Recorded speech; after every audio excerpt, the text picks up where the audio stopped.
안녕하세요. 이번에 첫인상을 이야기할 게임은 어쌔신 크리드 최신작 바랄라입니다. 시작하기 전에 우선 이 첫인상이라는 게 대체 무슨 뜻인지 궁금해하실 분들이 계실 것 같아서 간단히 설명해드리고 시작하겠습니다. 저는 게임이 취미이기도 한 평범한 게임 디자이너입니다.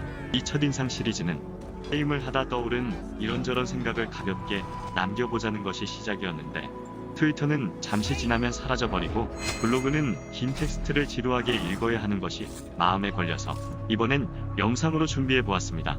제가 잘 모르는 게임의 여러 측면을 다루기보다 디자인 이야기만 하며 진행 공약이나 스토리 스포일러는 하지 않는 것을 원칙으로 하고 있습니다. 영상을 제작해보는 것이 처음이라 어색한 부분이 많을 텐데 너그러운 마음 부탁드리겠습니다. 바랄라를 플레이해보면 제일 먼저 버그들이 눈에 띕니다. 확인 버튼이 플스OS와 다른 것부터 합격 애니에서 모델 위치가 어긋난다든지 NPC가 길을 못 찾는다든지, 코로나 영향인지 차세대기 출시에 맞춘 일정 압박 때문인지 전작인 오리진이나 오디세이에서 느꼈던 매우 깔끔한 마감과 비교되는 아쉬운 점입니다. 하지만 이런 부분을 감안하고 보면 바랄라는 꽤 즐길만한 게임입니다. 물론 기본적으로 유비식 오픈월드 수집 게임을 좋아한다는 전제하에 말이죠. 수집품 종류도 다양해졌고 미니게임도 여러 종류 추가되었습니다. 발성도를 노골적으로 보여주는 UI는 호불호가 갈릴 수 있겠지만, 보상에서 무기 같은 요소를 과감히 배제한 방침은 수집을 취향에 따른 선택적 요소로 만들려 했다는 의도가 느껴집니다. 몇몇 퍼즐은 처음엔 좀 어렵게 느껴지지만 몇 가지 패턴만 익히고 나면 대부분 반복 응용이기 때문에 부담스럽지 않은 수준입니다. 의외로 가장 만족스러웠던 건 스토리 측면입니다. 전작들과 달리 이번엔 지역별 스토리 아크 단위로 진행이 되는데요. 한 지역 내에서 단시간에 집중해서 스토리를 전달하기 때문에 월드 여기저기 뿌려놓는 이전 방식들에 비해 몰입이 훨씬 잘 됐습니다. 다루는 주제도 영지마다 개성이 뚜렷하고 전개가 흥미진진할 뿐 아니라 바이킹 시대의 역사적 배경을 잘 묘사하고 있었습니다. 일부 에피소드는 마치 위쳐를 플레이하는 느낌마저 들었죠. 사이드 퀘스트에 해당하는 월드 이벤트는 무겁고 진지한 스토리 아크와 달리 대부분 가볍고 코믹한 소재를 다뤄서 조화를 잘 이루고 있었습니다. 전투에서 변화된 요소는 낭만적인 바이킹 전투를 표현하는데 집중한 것으로 보입니다. 양손에 다른 무기를 들고 마음대로 바꾸거나 떨어진 무기를 주워 던지고 날아오는 화살을 잡아 쏘고 쓰러진 적을 짓밟고, 이렇게 다수의 적과 난전을 벌이고 있으면 정말 용맹스러운 바이킹 전사가 된 것 같은 기분입니다. 스탯에서도 무게 같은 수치가 추가되어 장비 옵션을 더 의미 있게 만든 건 바람직한데, 스태미너는 PC에만, 디펜스는 적에게만 쓰는 것은 조금 아쉬운 느낌이 듭니다.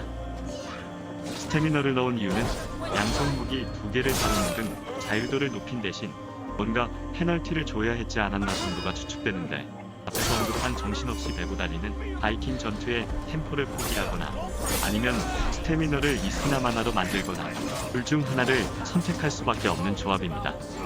결국 양손 무기나 한손 무기, 무거운 갑옷과 가벼운 갑옷을 입었을 때 전투 시간이나 효율 측면에서 차이가 별로 체감되지 않는 결과물이 나왔습니다.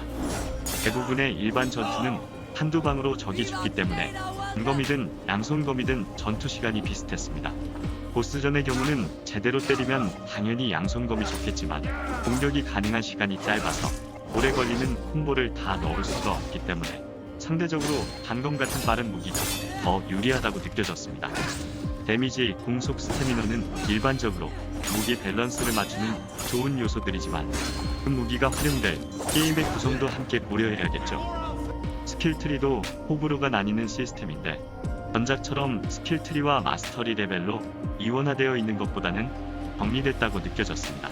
가독성이라거나 이런저런 불만은 있지만 어차피 레벨이 계속 올라야 한다면 레벨업 시스템이 하나인 쪽이 좋죠. 그런데 이 장르의 레벨이 꼭 필요한지 의문이 들긴 했습니다. 스킬도 수집으로 찾아서 배우고 스탯도 수집해서 모은 재료로 장비를 업그레이드해서 올리는 게 수집 중심 게임에 더 어울리지 않나 하는 생각이 들었거든요. 마지막으로 플레이스테이션5의 경험이 어떻게 달라졌는지 소감을 간단히 말씀드리겠습니다. 우선 그래픽이나 로딩 속도에서는 다른 플랫폼과 특별한 차이가 느껴지지 않았습니다. 전반적으로 무난하지만 차세대기라고 해서 딱히 다른 점을 느낄 수도 없었습니다. 가장 인상적이었던 것은 3D 사운드의 공간감과 깊이 있는 음색, 그리고 듀얼센스의 진동이었는데요.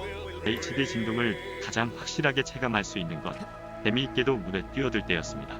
풍덩하는 물의 반동이 그대로 패드로 전달되는 느낌이죠. 전투에서는 이런 퀄리티의 진동이 거의 안 느껴졌는데, 특히 일부 어빌리티 사용 시에는 어댑티브 트리거의 인위적인 따다다닥하는 저항을 거는 게 오히려 거부감이 들었습니다. 그럼 이것으로 어쌔신 크리드 발할라 첫인상 영상을 마칩니다. 다음에 또 다른 게임으로 찾아뵐게요. 시청해주셔서 감사합니다.